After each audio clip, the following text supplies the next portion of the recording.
السلام عليكم ورحمة الله وبركاته. بكل نية صالحة إلى حضرة النبي صلى الله عليه وعلى آله وصحبه وسلم. سورة الفاتحة.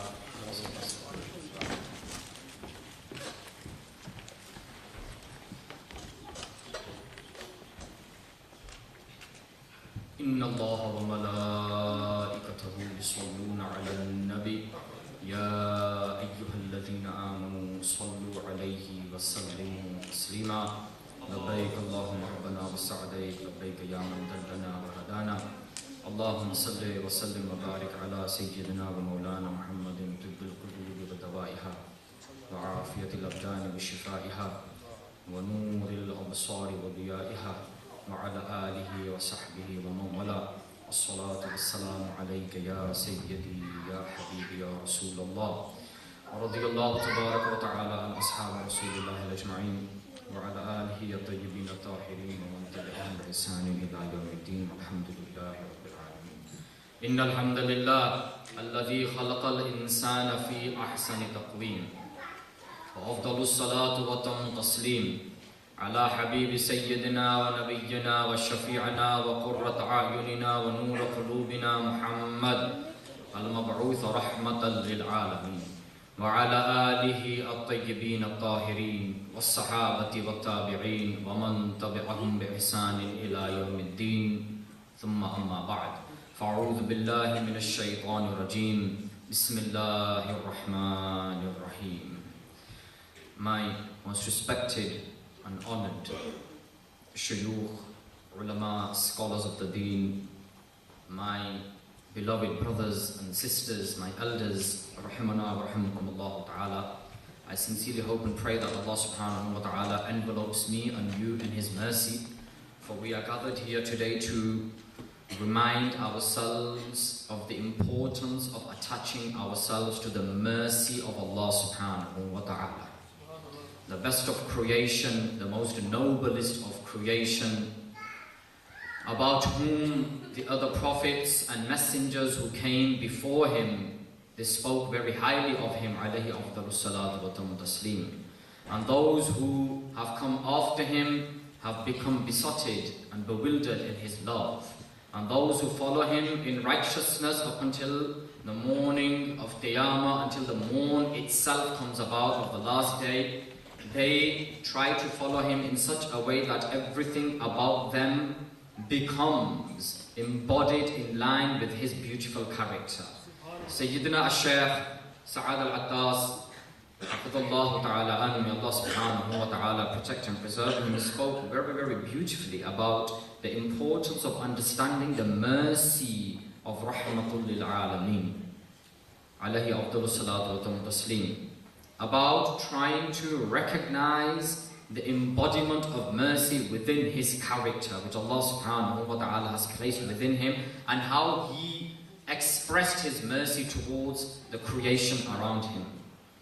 I want to remind myself and to remind you about incidents which took place when he alayhi afdalu salatu wa tamu taslim was either in Makkah al-Mukarramah or Madinatul Munawwara, physically living upon the realms of this earth.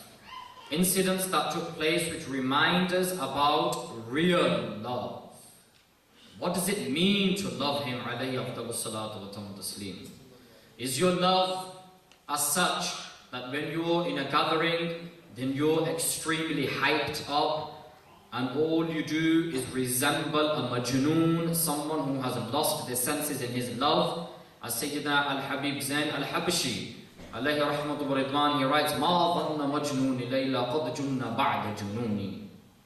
You're not going to understand what madness really is after you see how mad I am, madly in love I am with the one I am in love with. Even if you look at Layla and Majnun, you know the folk tale about those two people who are in love with one another, Layla Majnun. And in Pakistan, Shiri Farha. No? Maybe not.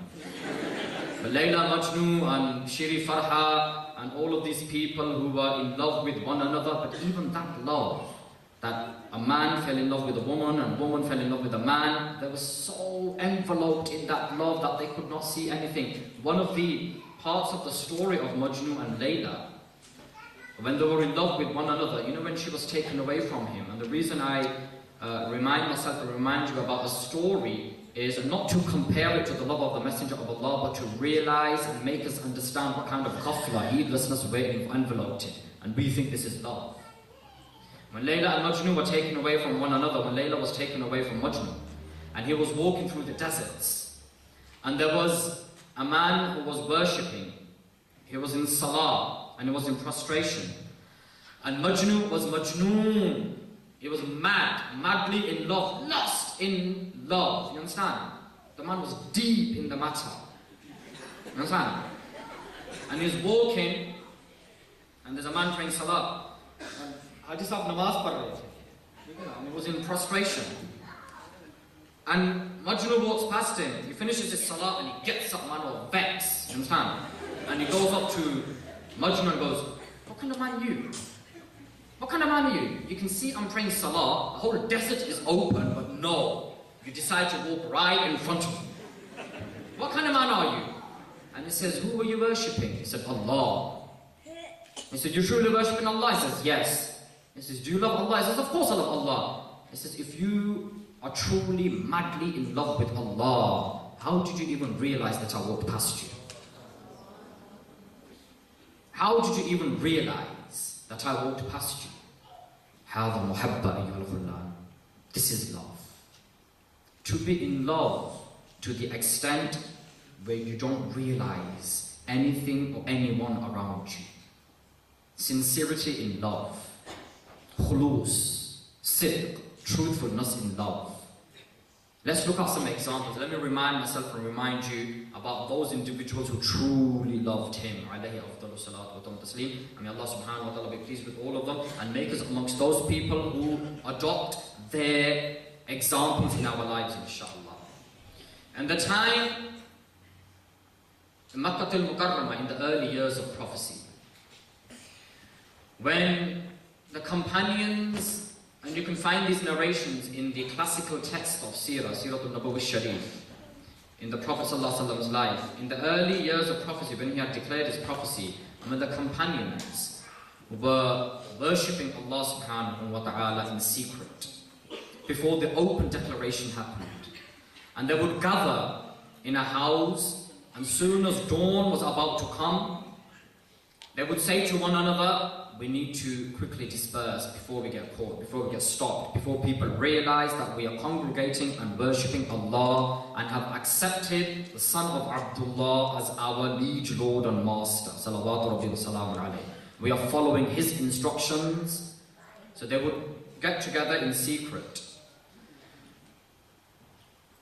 Sayyidina Zayd ibn Haris, radiyallahu anhu, may Allah subhanahu wa ta'ala be well pleased with him. He was amongst those people who we all know about, that he was later on, he was the freed slave of the Messenger of Allah sallallahu alayhi wa sallam alayhi, then he was taken on, adopted by the Messenger sallallahu alayhi wa sallam alayhi. Sayyidina Zayd ibn Harith. When he was adopted by the Messenger sallallahu alayhi wa sallam alayhi, and he was still involved in serving the deen in the early years of prophecy, he was amongst those people who was once stopped. And it was asked to him, "Where do you come from?" He said, "I come from one of the fellow companions' houses." "Where do you go to?" "I go towards our Sayyid, our master, sallallahu alayhi wa sallam." So they said to him, "Have you left the religion of your forefathers as well?" Because he came from the land of Persia, and they used to worship fire and so on and so forth. And he said, "Whatever the son of Abdullah says to us is the truth, because that man does not have the face of a liar. What he says is the truth." This was a part of the answer of a lengthy conversation that he had. Look at Sayyidina Bilal radiyallahu anhu arda. After the demise, the physical demise of our liege lord and master salawatu rabbi wa salam alayhi, Sayyidina Bilal al-Habashi radiyallahu anhu, when he moved to Syria, and then he was invited back again to Medina al-Munawwara, and people kept inviting him to give the azan, to remind them of the days when he salawatu rabbi wa salam alayhi used to physically walk through the streets. The companions kept on saying to him, "Give the adhan again, give the adhan again." And he would say, no, I can't give it. And they would ask, why can you not give the adhan? Remind us of those days when you would give the adhan and he, salawatu rabbi wa salamun alayhi, was walking amongst us. And he would say that I cannot bring myself to do it, for if I do it, then I feel as if he is amongst us, and I know that he is not physically amongst us anymore. Until it got to the point where many of the high elderly companions, about whom it has been said in the Quran al-Kareem that they are the close ones and amongst the first ones, when they said to him, Ya Bilal, give the adhan. He said, okay. And he starts to give the adhan. And when he came to Ashhadu anna Muhammadan Rasulullah, he falls to the ground. He bears witness that Muhammad Rasulullah, Muhammad is the messenger of Allah, and he falls to the ground. Salawatu rabbi wa salamun alayhi. And when he is awoken, it's asked, what happened to you?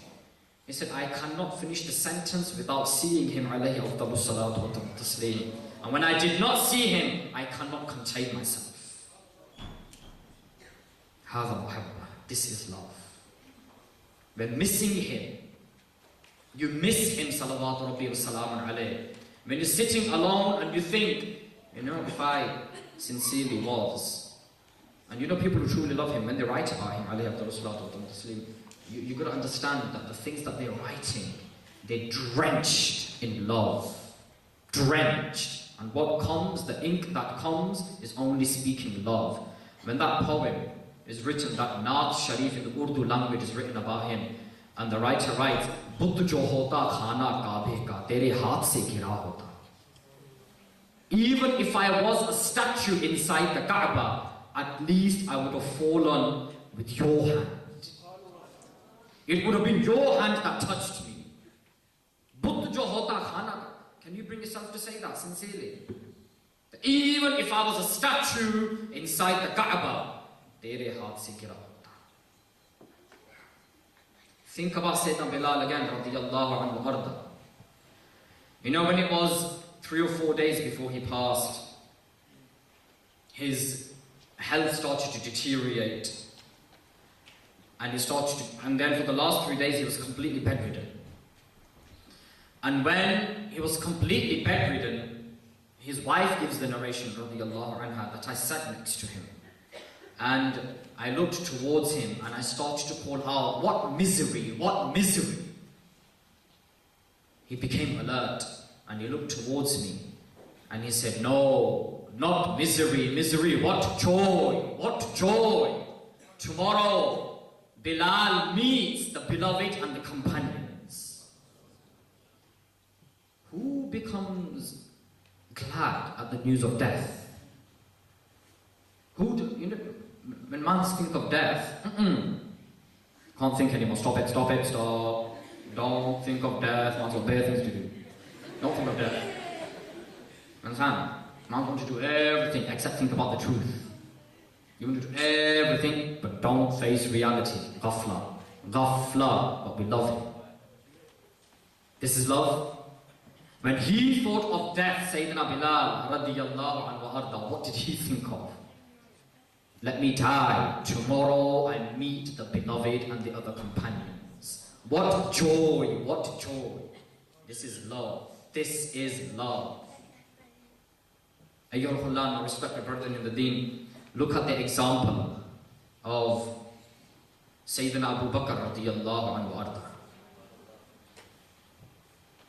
Khalifatul Rasul, and the first of the Khulafa to be called Shaykhul Islam. The first to earn the title of Shaykhul Islam, the true Shaykh of Islam. And Sayyidina Abu Bakr radiyallahu anhu arda.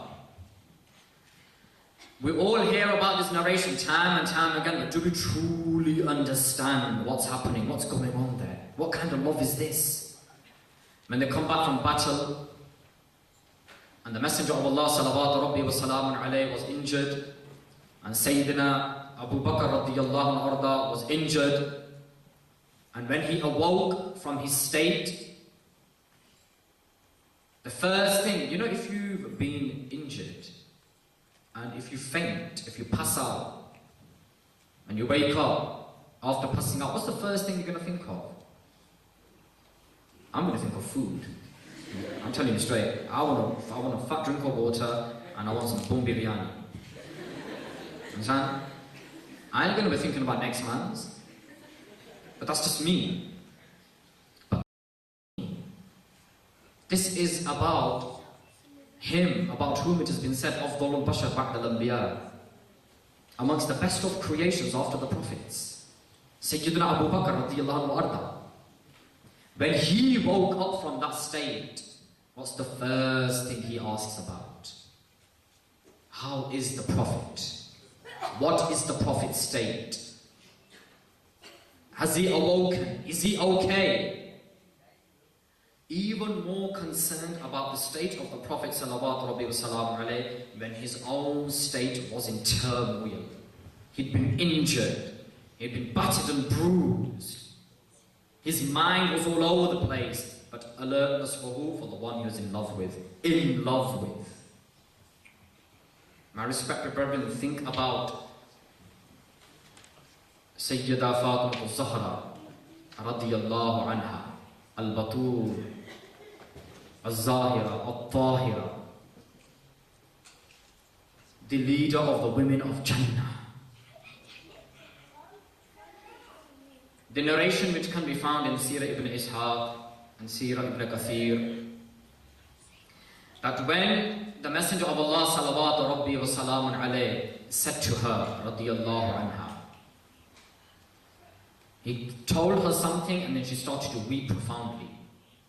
And then a moment later he says to her something else and then she starts to laugh. She became happy. Sayyida Salma and Sayyida Aisha Siddiqa, they say we asked her, what was it that in a moment you changed your emotions from crying profoundly where you couldn't control yourself to laughing profoundly, becoming extremely happy? She said, at the first instance, my father, the Messenger of Allah salawatu rabbi wa salamu alayhi, said to me, I do not have much time left on this earth. I am going to be passing on.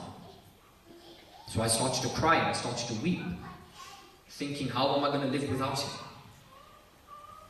So she starts to weep profoundly, radiyallahu anha. Then at that moment, he smiled at me and he said, Fatima, why do you weep? You are amongst the first from my progeny, from my household to meet me. So I became extremely happy. 6 months later, she passed on, radiyallahu anha. 6 months, she passed on. Stop and think. If you were told, you're dying soon, you're going to be dying, the average human being would not think of laughing or smiling. But these ain't average human beings we're talking about. We're talking about the best of human beings.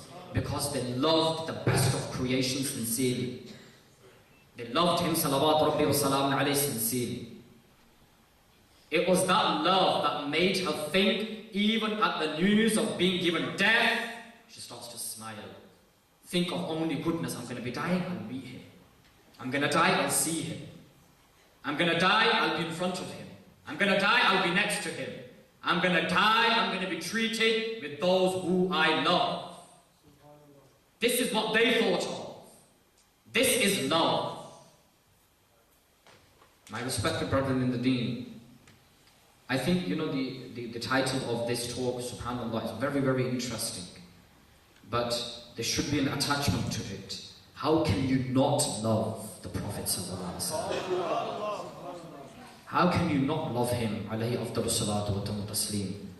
By Allah, I'm telling you, anyone who reads about him falls in love with him. Anyone who gets to know him falls in love with him. Wallah, by Allah, I'm telling you. Because Allah has made him as such. Allah has made him as such. أحسن منك لم تر قط عيني وأجمل منك لم تلد النساء خلقت مبرأ من كل عيب كأنك قد خلقت كما تشاء. Allahumma salli wa barik alayhi wa ala alihi. And Sayyidina Hassan bin Sabit, when he said this poetry about him, this is love. No eye has seen anyone like you. No woman has given birth to a man like you. created free from all ailments, born as if according to his own will. كأنك قد خلقت كما تشاء. Sayyidina Hassan ibn Thabit radiyallahu anhu, he's saying this, a companion says this. Overpraising him? Was this companion overpraising him when he said, you're born as if according to your own will? Ajib. Think sincerely, ayyuhal khullan. If you're in love with him, as Imam Muhammad Raza Khan sahab alayhi rahmat wa ridwan, he says, this is love. Sarwar kahun ke maliko maula kahun tujhe. Sarwar kahun maliko maula kahun tujhe. What shall I call you? Shall I call you my representative? Shall I call you my master? What shall I call you? This is love.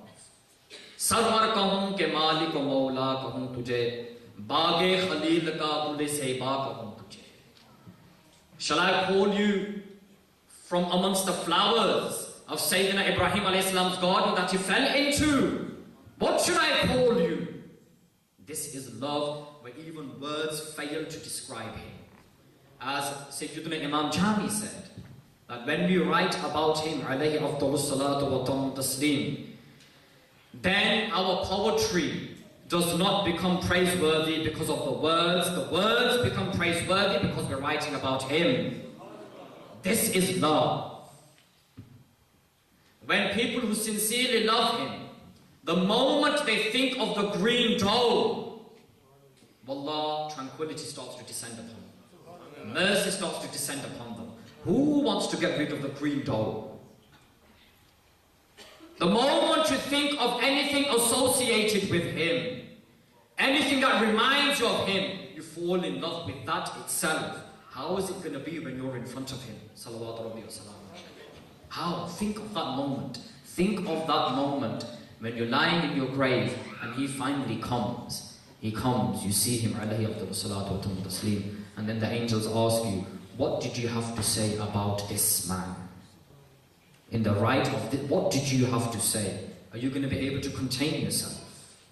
A true lover would be in such a state, as the true lovers have said, when we see him in our grave, don't frighten us with the news of death. Give us glad tidings of death. For when we see him in our graves, that will be the best part of our lives, even after death. This is what the true lovers have said. My respected brethren in the deen, if you sincerely want to increase your love of him, alayhi afdalu salatu wa tamu taslim, get to know him. Wallahi, get close to him, get to know him. And the more you get to know him, the closer to Allah you get. The more you get to know him, the more you love him. The more you love him, the firmer your faith becomes. لا يؤمن أحدكم حتى أكون أحب إليه من والده وولده والناس أجمعين. أو كما قال عليه أفضل الصلاة والتسليم. None can attain belief unless they love me more than the parents, the children, and the rest of mankind. Let's take it upon ourselves today, inshallah. Say, inshallah, you will all do this. Say, inshallah. Every single day, 500 salawat on the messenger. Say, inshallah. And it ain't hard. For those of you thinking, man can't do 5, he's talking about 500. Sisters, if you're thinking, you know what, I've got so much to do, so much coursework to do, blah, blah, blah. Listen, if you want success in your life, if you want to pass those exams, if you want that coursework to be accepted, if you want to pass that interview, your whole life, send salawat upon him. Send salawat upon him, and through the blessing of salawat, Allah will make your life easy for you. And even if you're faced with trials and tribulations in your life, send salawat upon him. Allah will give you the forbearance to accept that challenge that Allah places in your life. Allah will make you amongst those who have patience. Salawat in his presence. And it ain't hard. It's not hard. After every salah, 100 salawat. 100 salawat. Okay?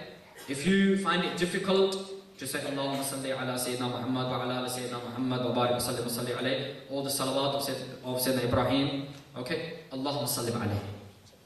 Allahumma sallim alayhi. Allahumma sallim alayhi. Say Allahumma sallim alayhi. Subhanallah. Look how many blessings I've just subhanAllah, is raining blessings, is raining. Do you want that in your life?